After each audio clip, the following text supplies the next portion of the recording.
Good morning and welcome to ForexTV.com's AM Forex New York. Today is Monday, December 17th. I'm Caitlin Sisney. The dollar rose against 15 of the 16 most actively traded currencies as traders paired bets on interest rate cuts. The yen rose against all but two of the most active currencies as a slump in stock markets prompted investors to cut holdings of higher yielding assets funded in Japan.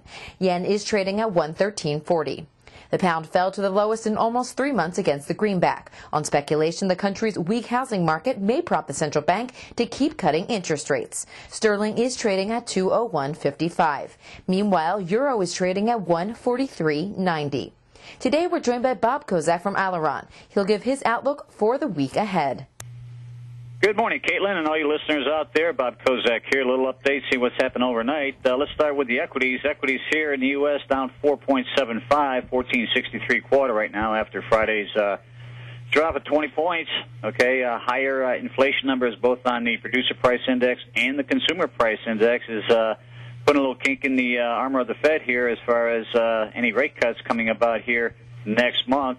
The odds of a rate decrease have dropped surmountably here as higher inflation woes come into the economy. That, along with the credit crunch and the banking woes, has the market on its tail end right here heading into the first of the year. 1468 settlement on Friday. Taking a look at the Dow here overnight here, looking at down 42 also. NASDAQ down, let's see here, overnight here 20, right, basis December, be flipping over here into March midweek. A little more safe haven flow into the bonds, 114.05 basis March as we're looking at that also. Currency traders taking profits off the table again, right, following the move of the equity traders. Lower risk expectations, right, higher risk aversion. We see the Aussie basis March contract futures 85.37, that's down 37. Looking at the March contract right here for the pound, that's up 21, despite the fact that home prices in England continue to fall. Looking at, say, down 3.2% this month after the Bank of England cut 25 basis points. Right, further concern there. We'll see how that goes along. Right, 2.0111. Canadian dollar on March contract looking that's up 7. Right, at 98.93. Dollar index still moving higher. All right, the fact that the rate cut may be off the board here, supporting the dollar rebound. A lot of short covering going on into year end right here, and with the rate cuts off the table, we'll have to see what's going on here. Looking at the March contract, 77.52, up 7 as we speak.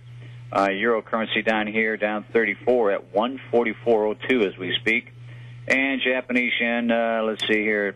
Up 8 as carry traders go ahead and cover their shorts at 89.19.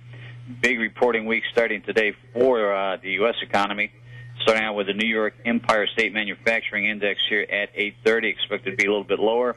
U.S. current account balance here at 8:30 also expected to be down about $8 billion. Let's see, then we got tips coming in here. Treasury, international cap flows, see if indeed they're still supporting our economy. It looks anywhere from down $6 billion to up $2 billion. Big swing right there.